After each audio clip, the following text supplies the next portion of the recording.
اذا خاصم باب فعلا، اذا خاصم جب جھگڑتا ہے، فجر پھٹ پڑتا ہے، یعنی گالی گلوچ پر اتر آتا ہے. اور یہ فرمایا کہ جس میں اس میں سے جو علامت ہوگی وہ اس درجے کا منافق ہے. ایک ہے تو آج کی زبان میں ہم سمجھ سکتے ہیں 25% منافق ہے، 2 ہیں تو 50%، 3 ہے 75%، 4 ہے 100% منافق. لیکن بات پھر وہی ہے کہ یہ دل کی کیفیت ہے. میں آپ ہم کسی کو منافق نہیں کہہ سکتے. اس سے حضرت عمر رضی اللہ عنہ کی ایک اور ہمیں ان کے قول سے ایک ہدایت ملتی ہے. حضرت عمر رضی اللہ عنہ فرماتے ہیں کہ نبی اکرم صلی اللہ علیہ وسلم کے دور میں لوگوں کے 3 گروہ تھے: مومن، کافر، منافق.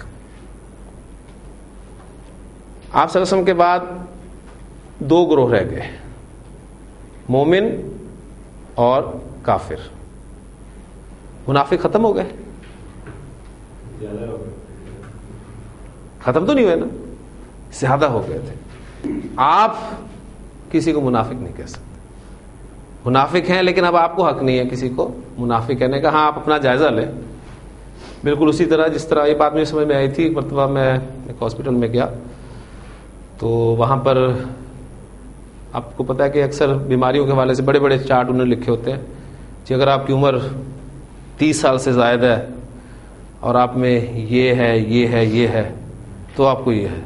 میں اپنے دوست کے ساتھ گیا تھا تو ویسے نظر پڑی اچانک چارٹ پہ، تو میں نے اپنا جو ہے وہ جائزہ لینا شروع کر دیا کہ ہاں عمر 30 سال سے زائد ہو چکی ہے اور یہ بھی ہے یہ بھی ہے یہ بھی ہے تو آپ کو یہ ہے. تو مجھے اس وقت یہ صحیح سمجھ میں آئی کہ جب ایسا معاملہ ہوتا ہے تو ہم اس وقت اپنا جائزہ لیتے ہیں، لیکن جب نفاق کی بات ہوتی ہے تو ہم دوسروں کا جائزہ لینا شروع کر دیتے ہیں. یعنی ابھی حدیث سن کے ہم اپنا جائزہ نہیں لیں گے کہ ہم میں یہ علامات جو ہیں وہ کس درجے میں پائی جاتی ہیں. اور یقین مانیے اگر ایمانداری سے ہم جائزہ لیں تو اس میں سے کوئی نہ کوئی علامت ہمارے اندر ضرور موجود ہے. ہو سکتا ہے 1 ہو سکتا ہے 2 ہو سکتا ہے 3 ہو. بلکہ ایک میرے اسٹوڈنٹ تھے، انہوں نے فجر کی نماز کی عادت نہیں تھی ان کی، تو انہوں نے فجر کی نماز پڑھنی شروع کر دی وہ حدیث سن کے جس میں آپ نے فرمایا کہ منافق پر فجر اور عشاء کی نماز بڑی بھاری ہوتی ہے. انہوں نے نماز باقاعدہ پڑھنی شروع کر دی کہ کم از کم اس کیٹیگری میں سے تو نکلیں باہر. تو یہ علامات اپنا جائزہ لیں، اس میں اگر کمی محسوس ہوتی ہے تو اس کو دور کریں. بہرحال میں اور آپ منافق کسی کو نہیں کہہ سکتے، ذہن میں رکھیے گا. یہ بہت اہم بات ہے. ہم عام طور پہ ذرا سی بات کسی میں دیکھی تو فوری طور پہ اس پہ فتویٰ لگا دیتے ہیں کہ فلاں تو بڑھائی منافق. میں نہیں سمجھتا کہ یہ مناسب ہے. یعنی ہاں ہم کسی کے دل کا حال نہیں جانتے. ہاں ہو سکتا ہے کہ اس وقت جو آپ کا مخاطب ہے اس سے وہ حرکت سرزد ہو رہی ہو. اس لیے پھر علماء جو ہیں اس میں نفاق کی 2 موٹی اقسام کرتے ہیں کہ ایک اعتقادی نفاق ہے عقیدے کے اعتبار سے کہ انسان سے صرف دھوکہ دینے کے لیے جو اسلام کا لبادہ اس نے اوڑھا اور وہ آ گیا، اور ایک ہے عملی نفاق. ہے وہ مومن لیکن اس کا عمل جو ہے منافقوں کی طرح ہے. پھر یہ ڈیٹیلز ہیں. بہرحال سادہ سی باتیں ہیں. ہدایت ہمارے سامنے ہے، بات پھر وہ چلی جائے گی. بہرحال صحابہ کا کنسرن میں بات شروع ہوئی تھی کہ انہیں اتنی پریشانی ہوتی تھی کہ ذرا سی کیفیت بدلی تو انہوں نے اس کو نفاق سمجھا، اور ہم علامتیں پوری کی پوری اپنے اندر لیے پھرتے ہیں اور اپنے آپ کو تندرست اور صحت مند سمجھ رہے ہوتے ہیں. قاف تا لام مادہ لے لیں تو بن جائے گا آپ کا قاتل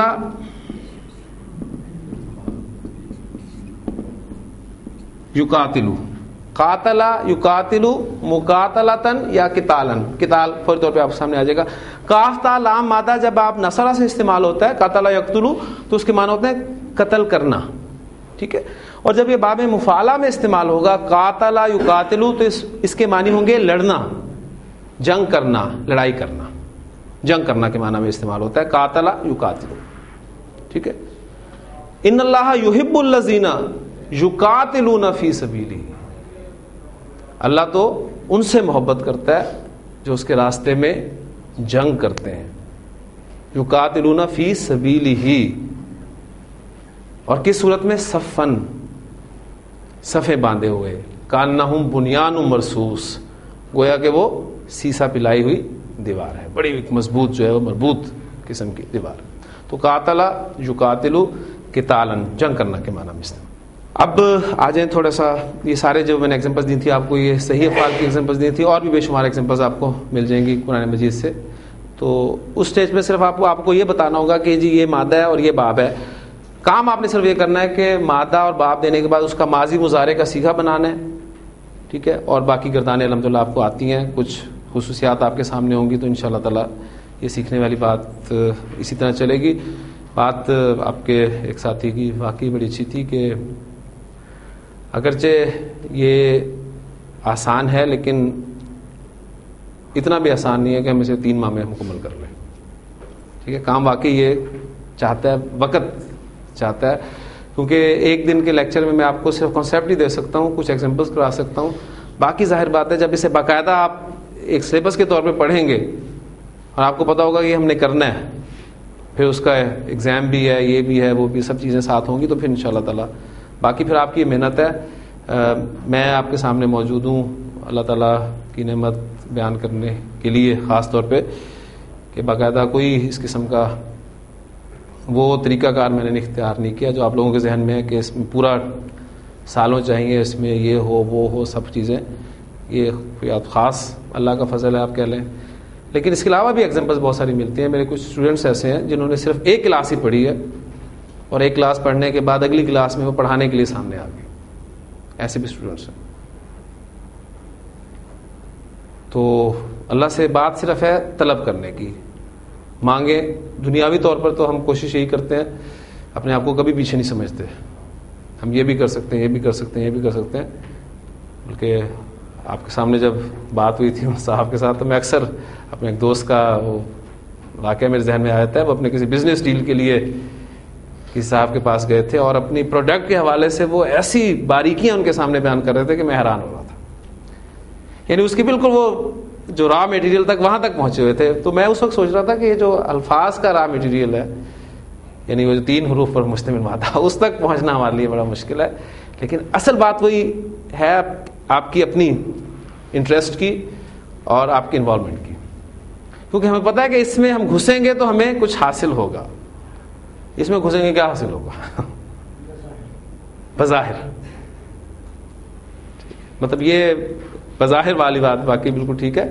بظاہر آپ کو کچھ نہیں لگتا لیکن حقیقتاً بہت کچھ حاصل ہوتا ہے. تو یہ کم کبھی تصور کریں کہ اس دنیا میں کتنے لوگ ہیں جنہیں اللہ کے کلام کی زبان جو ہے وہ سمجھ میں آتی ہے. پہلی بات تو اس لیول پہ ہے کہ کتنوں کو اللہ کا کلام پڑھنا آتا ہے. سمجھ تو بہت دور کی بات ہے، پڑھنا کتنوں کو آتا ہے. الحمدللہ آپ کو پڑھنا آتا ہے اور صحیح پڑھنا آتا ہے تو آپ خوش قسمت لوگ ہیں. پھر اس سے آگے آئیں کہ وہ سمجھ کتنوں کو آتا ہے. بہت کم پرسنٹیج ہے، یقین مانیے بہت کم پرسنٹیج ہے. اگر آپ کچھ سمجھ میں آنے لگ گیا ہے، کچھ آپ صورتیں کچھ سمجھ میں آنے لگی ہیں، اور آپ نے ایک چیز محسوس کی ہوگی کہ وہ صورت سمجھنے کے بعد جب آپ اسے سنتے ہیں یا پڑھتے ہیں تو اس کا اور ہی لطف ہوتا ہے. اور وہ ایکسپریشن، اس لیے آپ دیکھتے ہیں کہ وہ ایکسپریشن جو ہے وہ عرب کی زبان سے آپ کو اس سے ہی ملے گا. آپ کو نان عرب جو ہے وہ کبھی بھی وہی آیات پڑھتے ہوئے وہ ایکسپریشن نہیں دے سکتا جو ایک عرب دیتا ہے. اس کی زبان، اس کی آواز کا اتار چڑھاؤ، یہ سب چیزیں جو بیان کرتا ہے کہ بات کیا ہو رہی ہے، کس انداز میں ہو رہی ہے، کس ماحول میں ہو رہی ہے. تو یہ وہ چیزیں یہ حاصل ہو جائے تو انشاءاللہ تعالی پھر آگے بھی امید ہے کہ بہتری ہے. تو اصل بات وہی ہے کہ وہ جو کسی نے کہا تھا نا کہ اسلام پروڈکٹ نمبر 1 ہے، لیکن بدقسمتی یہ ہے کہ اسے پھیلانے والے، اس کے سیلز مین جو ہیں وہ کمزور ہیں.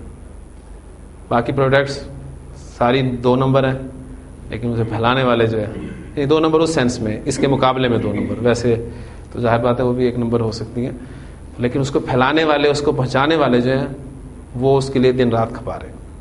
اگر اس اسلام کے، اس کلام کو پھیلانے کے لیے ہم ایسی ایفرٹس کریں گے تو کیوں نہیں یہ پھیلے گا، انشاءاللہ تعالیٰ پھیلے گا.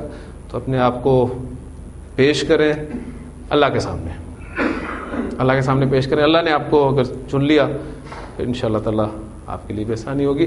تو اب مادے کچھ کر لیتے ہیں غیر سی افعال کے. مادہ میرے پاس پہلا ہے حمزہ خا زال. آخذہ یؤاخذو، آخذا یؤاخذو، یہاں پر کرسی آ جائے گی، واو کی کرسی، ٹھیک ہے، حمزہ کے لیے پیچھے پیش ہے اکثر جگہ پہ، میں نے لکھی نہیں تاکہ مادہ اپنی جگہ پر ہے. آخذا یؤاخذو، مؤاخذہ فوری طور پہ سمجھ میں آ جائے گا. وَلَوْ يُؤَاخِذُ اللَّهُ، لو اگر کے معنی میں استعمال ہوتا ہے عربی زبان میں.